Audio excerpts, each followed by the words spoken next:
I know you won't believe me. You'll probably think I'm crazy or that I'm making all this up to get attention. But I swear on everything sacred. And now I understand exactly what that means. Every word I'm about to tell you is true. I can still smell that room the first time he appeared. The air was heavy, as if it were made of something denser than oxygen. And his eyes. Those damn eyes. My name is Daniel Harper, but that probably doesn't matter. I've worked at Area 51 for nearly a decade. No, I'm no physics genius or brilliant scientist. I'm just a mid-level technician, responsible for keeping the systems running while the big brains conduct their experiments. It's a monotonous job, but safe. Or at least it was. My routine was simple. Wake up early, drive to the complex, spend 8 hours surrounded by secrets no one could comprehend, and then go home, where I'd try to forget it all by watching bad Netflix shows. I prided myself on being skeptical. No conspiracy theories, no aliens, no ancient gods. To me, the world was rational and predictable, until that night. It was late when I got home. I was tired, with a sore back from sitting all day adjusting outdated equipment.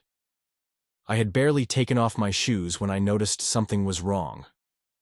The living room light was on, but I was sure I'd left it off.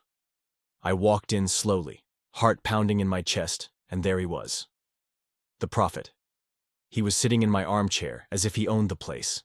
He was thin, almost skeletal, with pale skin that seemed translucent under the dim light of the lamp.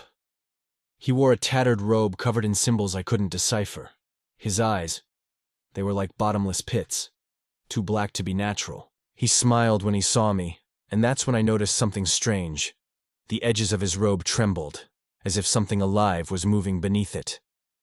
"You were expecting me," he said, his voice echoing as if it came from 1,000 places at once. "Who the hell are you?" My voice shook, but I kept my distance, ready to run or grab something to defend myself. He tilted his head, as if considering my question absurd. "I am merely a messenger, a guide, and you, Daniel, are far more important than you realize." I don't know how long we stayed there, him talking and me trying to process what was happening. He knew things about me that no one could possibly know: my full name, my date of birth, details about my divorce that I'd never told anyone. But what really chilled me was when he mentioned Project Icarus. If you work at Area 51, you know there are classified projects, and then there are classified projects. Icarus was the kind of thing that shouldn't even exist, an anomaly we discovered years ago. Something that couldn't be explained by any known science. They kept it locked in an underground chamber far from prying eyes. I only knew about it because I had access to the security systems. "You've seen what they keep down there," he continued, as if reading my mind. "But you still don't understand what it truly is. That is merely a fraction of the whole. And you, Daniel, have been chosen to help restore it." At first, I thought it was some elaborate prank. Maybe someone from the base was messing with me, or maybe I was dreaming. But when I woke up the next morning, the prophet's words still echoed in my head, and something inside me had shifted. I couldn't stop thinking about what he'd said. I started noticing small coincidences. A declassified file at the base mentioned symbols identical to those I'd seen on his robe. A casual conversation with a colleague about unexplained phenomena led me to question everything I thought I knew. And then came the dreams. They were vivid, intense. I saw landscapes that couldn't possibly exist, shapes twisting as if obeying different physical laws. And there was always a distant sound, like a choir of voices whispering in a language I didn't understand, yet somehow made sense. I'd wake up drenched in cold sweat, with the feeling that something was watching me. That's when I began to doubt my own sanity. Was all of this real? Or had I finally succumbed to the pressure of so many secrets? It didn't matter. The more I thought about what the prophet had said, the more I convinced myself he was right. That was only the first visit. He would return many times after that, always bringing new revelations, always guiding me towards something greater.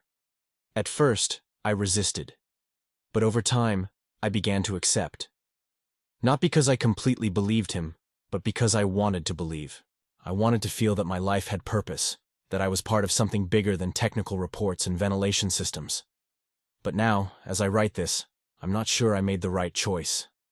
The things I see, the things I feel, they can't be real, can they? I can still hear them. The whispers. They're not in my head. They're everywhere. In the walls. In the air. In the goddamn static on my TV. I know what you're thinking. This is paranoia. Delusions brought on by stress or maybe too many late nights staring at classified documents. But if that's true, then why do the things he showed me keep coming true? After that first visit, I couldn't shake the feeling that something had fundamentally changed inside me. At work, I found myself distracted, constantly glancing over my shoulder, half expecting to see him standing there, his hollow eyes watching me from across the room. He didn't show up again right away, though. For a while, it was just the dreams and those damn symbols. Everywhere I looked, they seemed to appear. In the cracks of old concrete, in the patterns of frost on my car windows, even in the way shadows fell across the floor when the lights flickered. At first, I thought I was imagining it. Humans are wired to find patterns where none exist. We see faces in clouds, constellations and random clusters of stars. But these weren't random. The symbols were deliberate, almost mocking, as if they were trying to tell me something I wasn't ready to understand. And then there were the coincidences. Too many to ignore. A colleague mentioned an artifact recovered decades ago that bore markings eerily similar to the ones on the prophet's robe. Another casually referenced a ritual chamber deep beneath the facility, though no one could, or would, explain what it was used for. It all felt connected, like pieces of a puzzle slowly clicking into place, or maybe like threads being pulled together by someone else entirely. Someone who knew far more than I did. The second time he came to my house, I wasn't surprised. Not really. There's a strange inevitability about madness once it takes hold. You start questioning everything, but deep down, you already know the answer. When I opened the door, he was just there, standing in the doorway, silhouetted against the dim light of the street lamp. His presence filled the space around him, heavy and oppressive, like the air before a storm. "You've been resisting," he said without preamble, stepping past me into the living room. His voice was softer this time, almost gentle but no less unsettling. "Why?" "I don't even know what you want from me," I snapped, closing the door behind him. My hands were shaking, though whether from anger or fear, I couldn't say. "You waltz into my life spouting cryptic bullshit about ancient gods and cosmic secrets, and you expect me to just roll over and play along?" He tilted his head, studying me with those unnerving black eyes. "You misunderstand. This isn't about submission. It's about awakening. What lies dormant within you has always been meant for greatness. You simply need guidance." "Guidance?" I laughed bitterly. "Yeah, because nothing screams greatness like losing your mind to some cultist nonsense." His expression didn't change, but I felt it. A shift in the atmosphere, like the temperature dropped 10 degrees. "Do you truly believe your existence here is meaningless?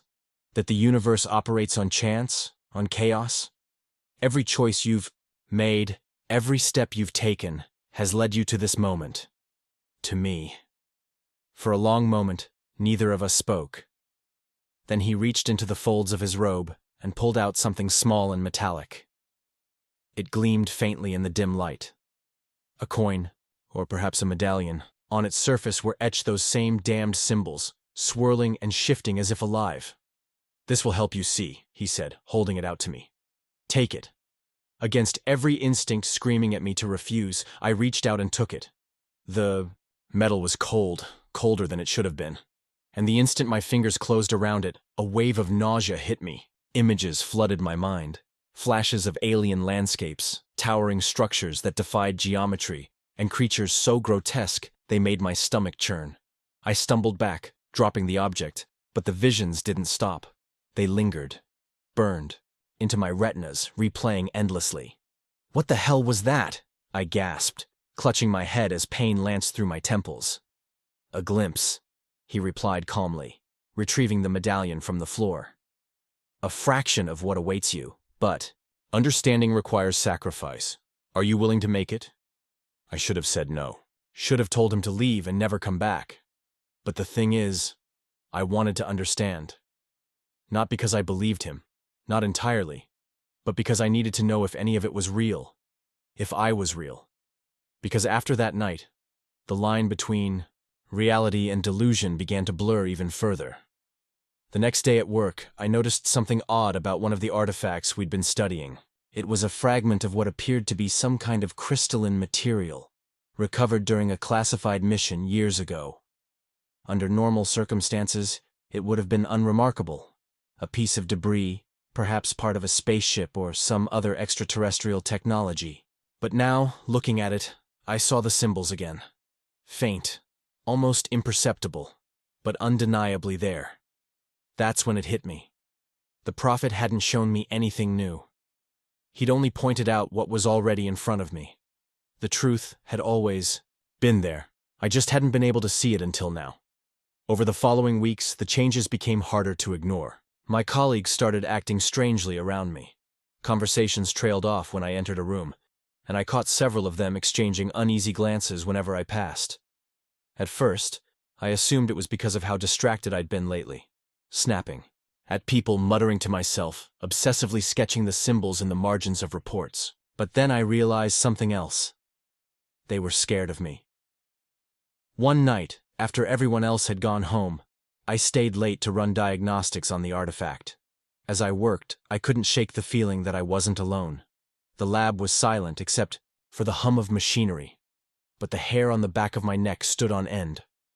Slowly, I turned and froze. Standing in the corner of the room was a figure, barely visible in the dim light. Its form shifted and writhed as if it were struggling to maintain coherence. Tentacles, or something like them, protruded from its shadowy mass, curling and uncurling as if tasting the air. My heart pounded in my chest, but I couldn't move, couldn't look away. And then it spoke, not with words, but directly into my mind. The voice was deafening, a cacophony of overlapping tones that vibrated through every cell in my body. You are chosen. When I blinked, it was gone, but the message lingered, echoing in my skull long after I left the lab. By the time the prophet visited me again, I was already starting to believe. How could I not? The evidence was everywhere, undeniable and overwhelming. He didn't push me anymore. He didn't need to. Instead, he guided me, teaching me rituals and revealing truths that shattered everything I thought I knew about the world. But with each revelation came a price. Sleep became impossible. Every time I closed my eyes, I saw them, the shapes, the landscapes, the endless voids. My reflection in the mirror began to distort, my features twisting into something unrecognizable. And the whispers grew louder, constant, until I could barely think. Still, I pressed on. Because despite everything, the fear, the doubt, the creeping sense that I was losing myself, I felt powerful, important, like I finally mattered, and if that meant sacrificing a little sanity along the way, well, wasn't it worth it? You think you know what fear is? You don't. Not until you've stared into the abyss and realized it's staring back, and worse, that it knows your name. It's funny how quickly obsession takes hold. At first, I thought I was in control. I told myself I was just curious, that I could walk away anytime I wanted. But curiosity turned to compulsion, and compulsion became something darker, a hunger I couldn't satisfy no matter how much I learned. The prophet fed me scraps of knowledge like a trainer rewarding a dog, each revelation pulling me deeper into his web. And the more I saw, the less I understood. By this point, my life outside, the facility had all but collapsed. Friends stopped calling, assuming I'd ghosted them after one too many awkward conversations about ancient gods and cosmic forces. My boss at Area 51 started giving me strange looks, probably wondering why I spent so many late nights poring over artifacts that should have been cataloged and forgotten years ago. Even my cat, my only constant companion, started avoiding me, hissing whenever I got too close. Animals can sense things humans can't, I guess. But none of that mattered anymore. All that mattered was the next piece of the puzzle, the next step toward unlocking whatever truth the prophet promised lay just beyond my reach. One night, he appeared in my house again, unannounced as always. This time, though, he didn't sit down or make small talk. He stood in the center of the room, his tattered robe billowing despite the absence of wind, and held out the medallion. Its surface shimmered faintly, pulsing with an otherworldly light. "It's time," he said simply. "For what?" I asked, though I already knew the answer. "To begin." I hesitated, glancing around the room as if searching for an escape route. But there was none. Not really. Deep down, I'd known from the start where this was heading. Still, I had to ask. Why me? Why not someone smarter, stronger, better equipped to handle whatever this is? His lips curled into a thin smile. "Because you are willing to see. Most would turn away, blinded by their own insignificance, but you seek meaning, even when it terrifies you." "That's not exactly comforting," I muttered, but I took the medallion anyway. As soon as my fingers brushed against its cold surface, the world shifted. Colors bled together, sounds warped into incomprehensible noise, and for a moment, I felt like I was falling through infinite darkness. Then everything snapped back into focus. But nothing was the same. The walls of my living room seemed thinner somehow, translucent, as if they were made of glass instead of drywall. Shadows moved independently of any light source, twisting and writhing like living things. And the air. God, the air tasted wrong, metallic and sharp, like blood on the edge of a blade. "What did you do to me?" I demanded, clutching the medallion so tightly my knuckles turned white. "I opened your eyes," he replied, his voice calm but distant, as if he were speaking from miles away. "Now you must decide what to do with what you see." Over the next few days, reality fractured further. Objects in my apartment rearranged themselves when I wasn't looking. The clock on my wall ticked backward, then forward, then stopped, all together. Once, I woke up to find the furniture stacked neatly against the ceiling, defying gravity as if it were the most natural thing in the world. And the whispers, they never stopped. They grew louder, more insistent, until I began to recognize individual voices among the cacophony. Some sounded human, others were not. At work, things weren't much better. Colleagues avoided me outright now, muttering nervously whenever I passed. One guy, a tech named Marcus, who used to share lunch breaks with me, actually recoiled when I tried to hand him a report. His eyes darted to my hands, which I suddenly realized were trembling uncontrollably. Was it because of the medallion, or something else? "Are you okay, Dan?" Marcus asked cautiously, keeping his distance. "Fine," I snapped, shoving the papers at him. "Just peachy." But I wasn't fine. I hadn't been fine for weeks. Every mirror I looked into showed a face that barely resembled my own. My skin was pale, almost translucent, and dark veins spiderwebbed beneath the surface like cracks in porcelain. My eyes were wrong. Too wide, too bright. Pupils dilated to the size of pinpricks even in broad daylight. I caught glimpses of movement behind my reflection, shapes lurking just out of sight. But whenever I turned to look, they vanished. And yet despite all of this, or maybe because of it, I kept going. The prophet's words echoed in my mind constantly. "You are chosen." Chosen for what, exactly? To serve, to suffer, to die? He never said, but I couldn't stop, not now, not when I was so close to answers. The turning point came during another late-night session in the lab. I'd been studying the crystalline artifact obsessively, running every test I could think of to unlock its secrets. Nothing worked. At least, not until I placed the medallion next to it. The moment their surfaces touched, the room erupted in a blinding flash of light. Alarms blared, red emergency lights bathed the space in pulsating crimson, and the artifact began to vibrate violently, emitting a low-frequency hum that rattled my teeth. Panic surged through me, but I didn't move. Instead, I leaned closer, mesmerized by the patterns forming on the crystal's surface.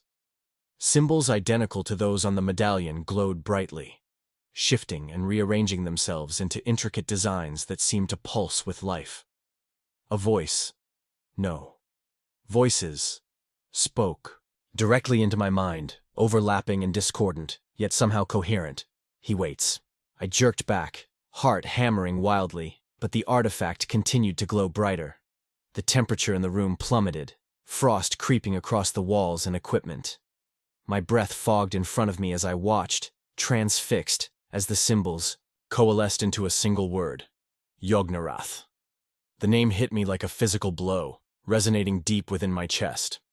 Somehow, I knew it wasn't just a name. It was a title, a designation, a promise. Yogg-Narath, the forgotten god, the entity the prophets served. Before I could process what was happening, the artifact shattered, releasing a wave of energy that knocked me off my feet. When I opened my eyes, the room was silent, save for the faint hum of electricity crackling in the air. The artifact was gone, reduced to dust, but in its place floated a fragment of something. A shard of blackness that seemed to absorb light, rather than reflect it. It hovered there, suspended in midair, radiating an aura of malevolent intelligence. I reached for it without thinking, drawn by an inexplicable force. As soon as my fingers closed around it, pain exploded in my skull, and I screamed, a raw, guttural sound that tore itself from the depths of my soul. Visions assaulted me faster than I could process. Vast, alien landscapes stretching endlessly under blood-red skies. Towering monoliths carved with incomprehensible runes.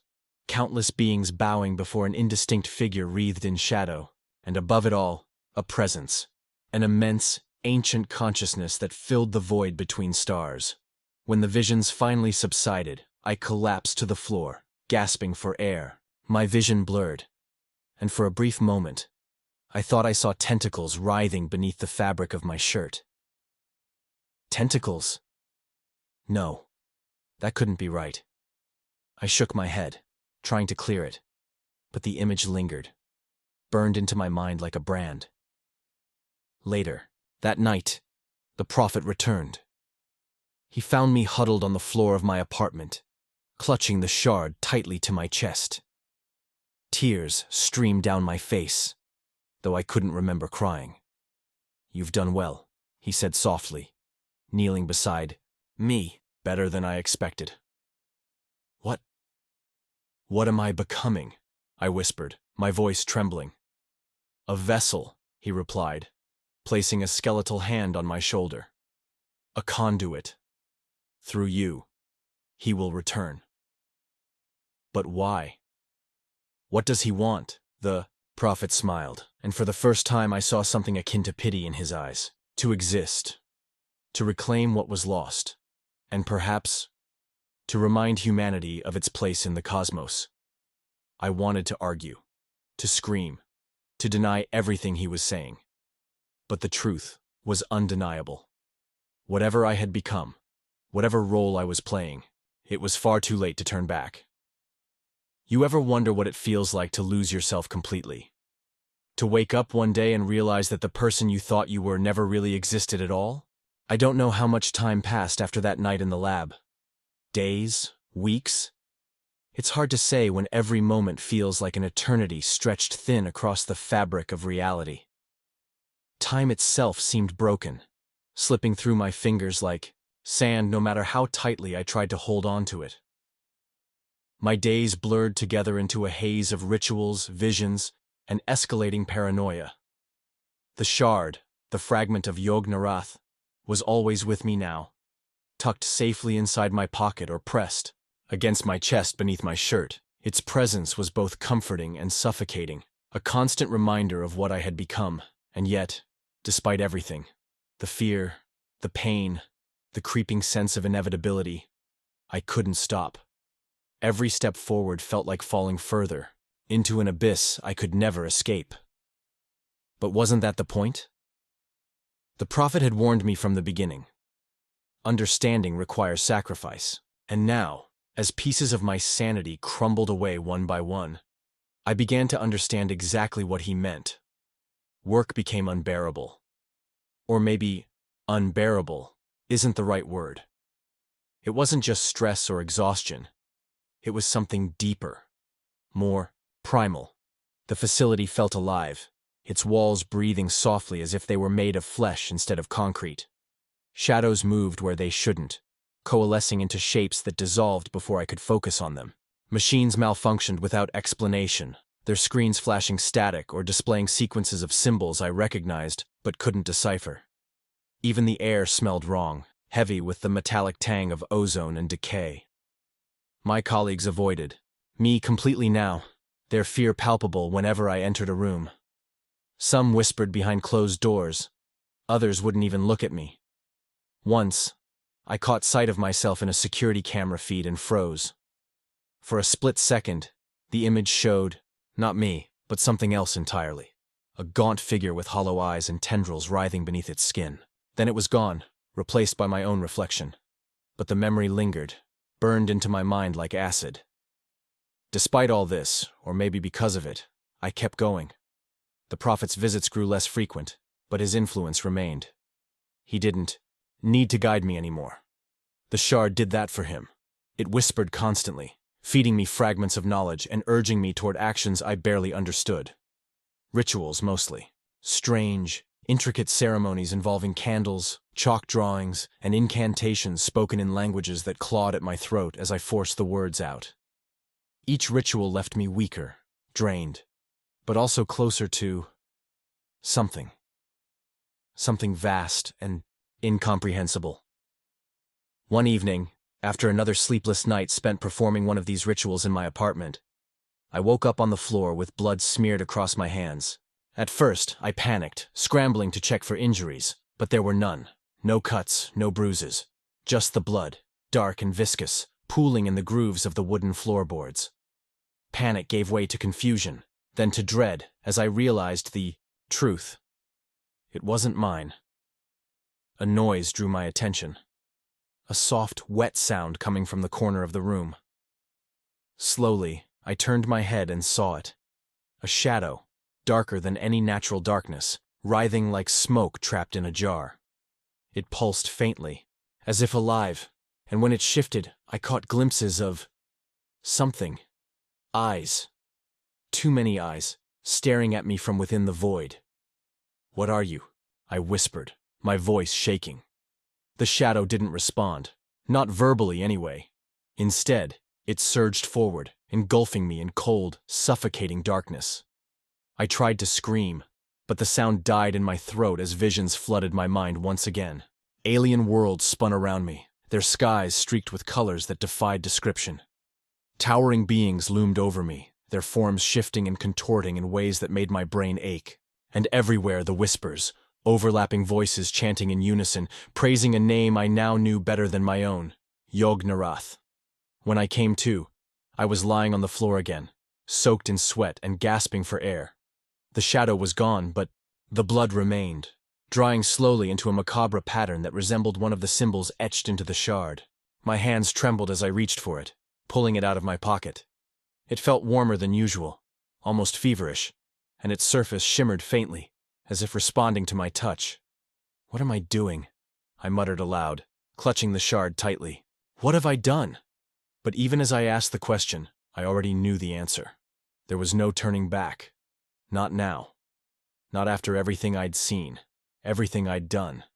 The line between curiosity and obsession had long since blurred, replaced by something far darker, devotion. The prophet returned that night, stepping out of the shadows as if summoned by my thoughts. He looked different somehow, taller, thinner, his tattered robe trailing behind him like smoke. His eyes glowed faintly in the dim light, and when he spoke, his voice carried an edge of finality that sent chills down my spine. "It is time," he said simply. "For what?" I asked, though I already knew. "To complete your purpose." I wanted to argue, to demand answers, but the words caught in my throat.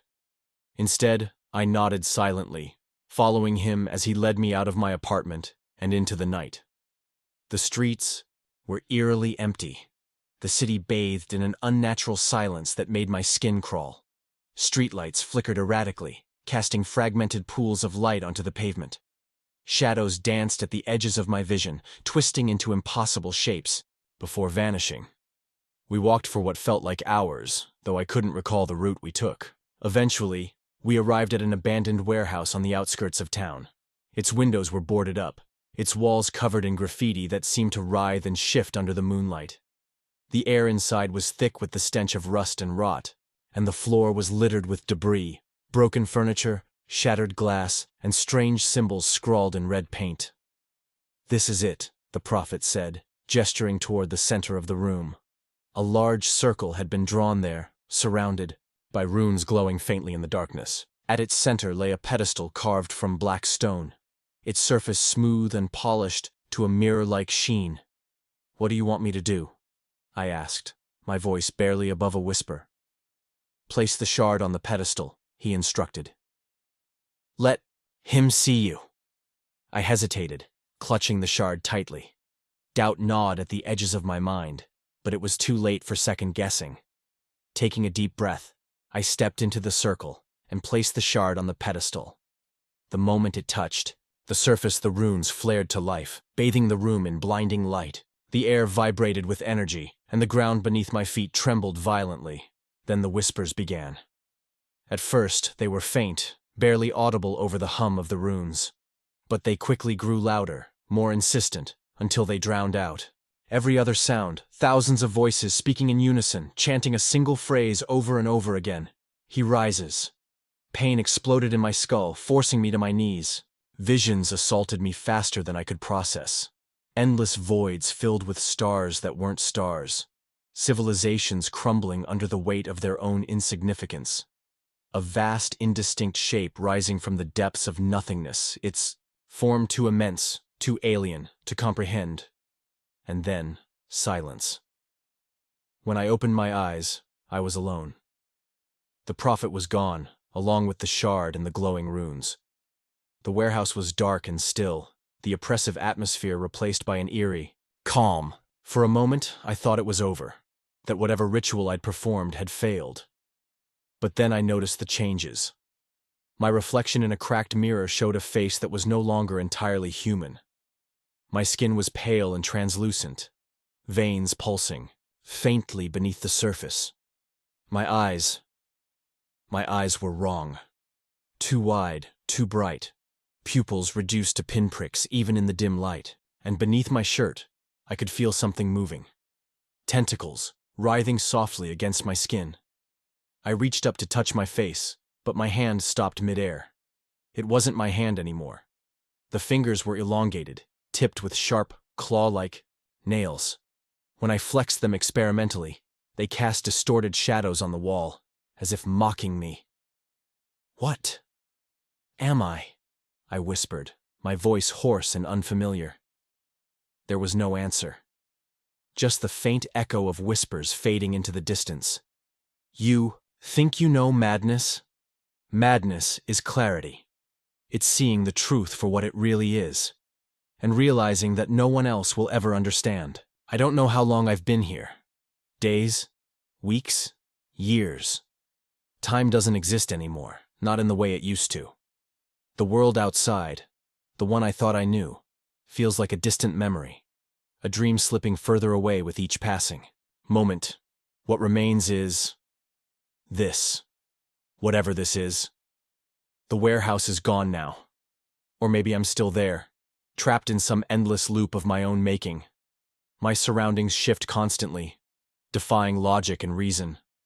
Walls stretch impossibly high, their surfaces covered in shifting runes that glow faintly in the darkness. The air is thick with the scent of decay, heavy enough to make breathing feel like drowning. Shadows writhe and twist around me, forming shapes that dissolve before I can fully comprehend them. And the whispers, they never stop. They're louder. Now, deafening, a cacophony of voices overlapping and discordant, yet somehow unified in their purpose. He sees you. He knows you. You are his.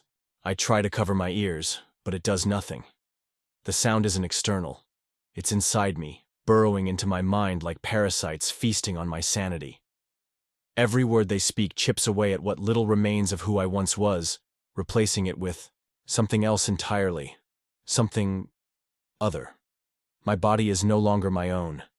Tentacles slither beneath my skin, writhing and twisting as if trying to break free. My fingers have elongated into claws, sharp and unnatural, leaving trails of frost wherever they touch. My eyes, I can't look at them without screaming. They're too wide, too bright, glowing faintly even in complete darkness. Sometimes, when I catch my reflection in puddles or shards of broken glass, I see something behind me. A figure cloaked in shadow, its form indistinct but unmistakably watching me. Is it the prophet? Yog-Naroth? Or just another fragment of myself? Breaking apart? I don't sleep anymore. Not really. When exhaustion finally drags me under, I'm plunged into nightmares so vivid they blur the line between dream and reality. I see civilizations collapsing under the weight of their hubris, entire worlds consumed by fire and ash. I see Yog-Naroth rising from the void, his form incomprehensible, a monstrous amalgamation of shapes and sounds that defy description. And I see myself, kneeling before him, offering up pieces of my soul until there's nothing left. But the worst part isn't the visions. It's the moments of lucidity, fleeting and cruel when I remember who I used to be. Daniel Harper, technician at Area 51, cynic, skeptic, believer in science and reason. That man feels like a stranger now, a ghost haunting the edges of my fractured consciousness. Who am I now? A vessel? A disciple? A monster? The questions torment me, gnawing at what's left of my sanity. Did any of it happen the way I remember? Was the prophet real, or just a figment of my imagination? A manifestation of stress and paranoia brought on by years of staring into the abyss of classified secrets? Did Yog-Naroth truly exist, or was he just another construct of my unraveling mind? There's no way to know. No way to prove anything. All I have are fragments, symbols etched into artifacts, rituals performed in blood and shadow, whispers echoing, in empty rooms, evidence that could easily be dismissed as coincidence, delusion, madness. But deep down, I know the truth. Whether it's real or imagined doesn't matter anymore. It's real to me. And that's enough. The final ritual came without warning. One moment, I was alone in the shifting labyrinth of my prison. The next, the air grew heavier, charged with an energy that made my skin crawl. The runes on the walls flared to life, casting jagged shadows across the floor. The whispers coalesced into a single voice, low and resonant, vibrating through every cell in my body. "You have served well," it said, though the words didn't come from anywhere specific. They were everywhere, inside and outside, filling the space around me like water flooding a sinking ship. "Now, fulfill your purpose." "What purpose?" I croaked, my voice barely audible over the roar of energy pulsing through the room. "What do you want from me?" "Your essence, your existence, your surrender." Before I could respond, pain erupted in my chest, radiating outward like wildfire. My vision blurred, colors bleeding together into a kaleidoscope of agony. I fell to my knees, clutching at my torso as something tore itself free from within me. Not physically. It was deeper than that, ripping through layers of identity and self until there was nothing left to hold on to. When the pain subsided, I looked down at my hands, or what remained of them. They were translucent now, shimmering, faintly like ripples on water. My body continued to dissolve, fragment by fragment, until I was no longer solid. Just awareness. Consciousness suspended in an endless void. And then I saw him, Yog-Naroth. He wasn't a shape or a form. Not in any sense I could comprehend. He was presence itself. An overwhelming force that filled the void and stretched beyond it. Stars bent and twisted in his wake, galaxies swirling, like dust motes caught in a cosmic wind. His voice echoed in my mind, infinite and unyielding, speaking truths that shattered what remained of my understanding. "You are mine now," he said, and I felt it, a connection forged in the depths of eternity. "Through you, I return. Through you, I endure." Tears streamed down my face, though whether from relief or despair I couldn't say. There was no fear anymore. Only acceptance. This was always where I was headed, wasn't it? From the moment the prophet first appeared in my living room, whispering promises of greatness and purpose, my path was set. Resistance was futile. Understanding was irrelevant. All that mattered was serving. Now, as I drift in this eternal abyss, I wonder if anyone will ever find my story. Will they believe it? Will they dismiss it as the ravings of a madman, lost to the pressures of secrecy and isolation? Or will they see the truth hidden between the lines, the undeniable proof that we are not alone, that forces beyond comprehension watch and wait, biding their time until the stars align once more? If you're listening to this, if you've somehow stumbled upon these recordings, ask yourself, how much do you really know about the world around you? How certain are you that everything you see, hear, and touch is real? Because the truth is out there, lurking in the shadows, waiting for the right moment to reveal itself, and when it does, will you be ready?